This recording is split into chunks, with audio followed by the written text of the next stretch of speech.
Oh, this is where I first met the dude that turned into a dog and killed everyone. Man, what is up with that? Could we just, let's go back to the beginning. Hold on a second, okay? Think back to the beginning of this game. Do you remember there was like a guy I met and he had a sword and his daughter was with him and we went through all this effort to find this group of people and then they were like, oh, if you do this, whatever, and then he killed everyone in the room. And to get to that point, we had to spend all this time listening to these like characters talk. We're sitting there and you can move Ethan's head around, but these characters are talking about this shit. Do you remember any of that? Let me tell you, neither do I.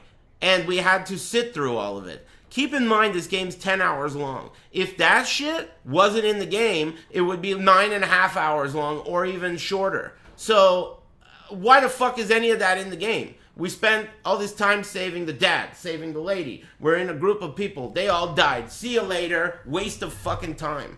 Yeah, Think about it. Just saying. There are 4 in total. You have the one, and the other lords have the rest. Lords? Lords? Mother Miranda is the cold, calculating ruler of this village. 4 lords serve under her. The first you've already met, the Lady Dimitrescu. The second lives deep in a valley of mist, the doll-maker, Donna Beneviento. None of her playmates have ever come back from that dank old estate. Dank? If you truly wish to save your daughter, you must first gather the 4 flasks. I'll do you a personal favor. I've marked the Lord's locations on your map. Thanks. Cool graphics. Aha!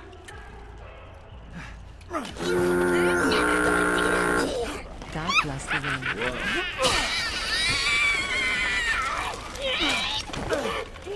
Stupid idiot! What are you doing to my cute friends?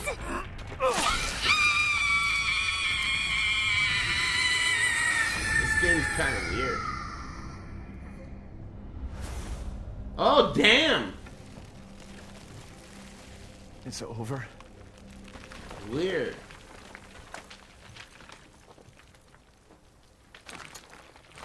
Man, all of the bosses in this game so far have had 0 character development. What?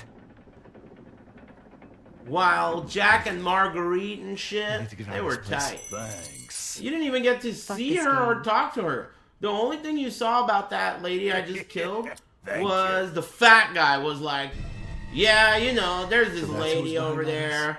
Nobody comes back from there.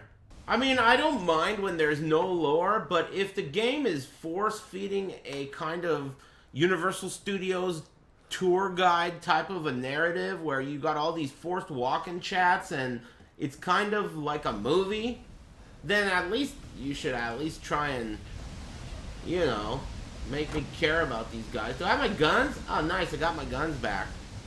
There is lore. Yeah, I know there's lore. I'm just saying it fucking sucks and is not presented well. Unless you're a cocksucking bitch like you.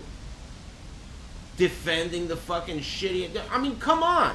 The game is constantly forcing you to have these situations where you can't move and you can only move your head and you're listening to a character speak, right? If you're going to have all those sequences, why wouldn't you have some development? I didn't even get to know who that boss was, except the fat guy told me, hey, this lady lives over there. You gotta go there right now.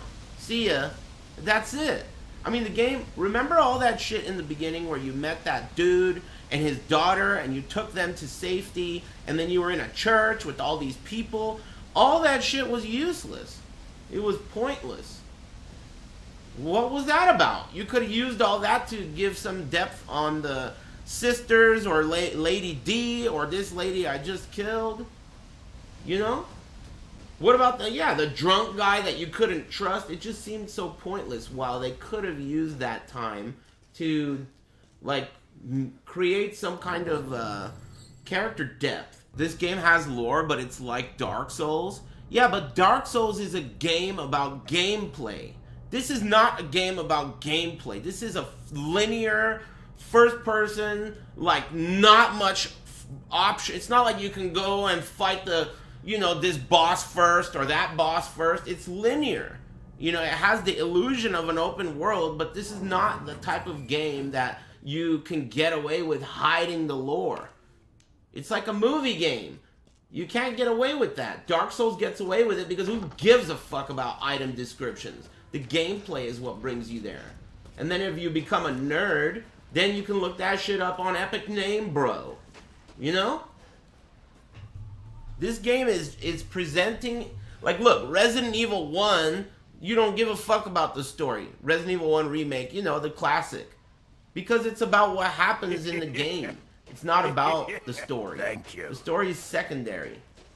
But in this presentation style, the story becomes way more important because you're forcing walking chats.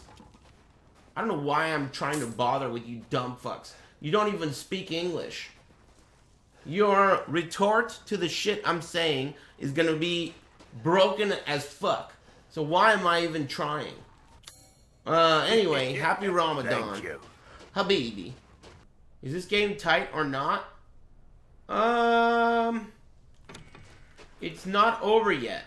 But the first part was really shitty. And now it's getting better. I think. Kind of shitty though. It's alright.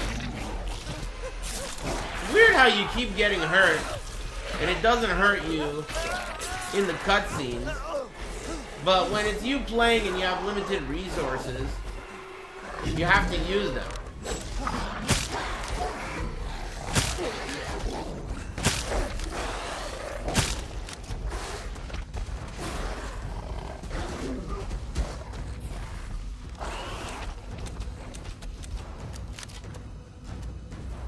Pussy.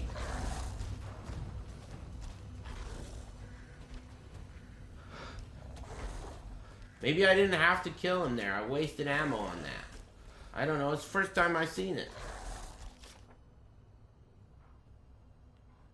That isn't a wolf. Wow, this game's lore is pretty good. I take back what I said. Oh yeah, rate, comment, and subscribe. Let me know what you think about. I know there's lore. I'm just saying it fucking sucks and is not presented well. In the comments below. Don't forget to ring the notification bell, amigos. And subscribe. We put out videos every day. With that being said, let's get right into it.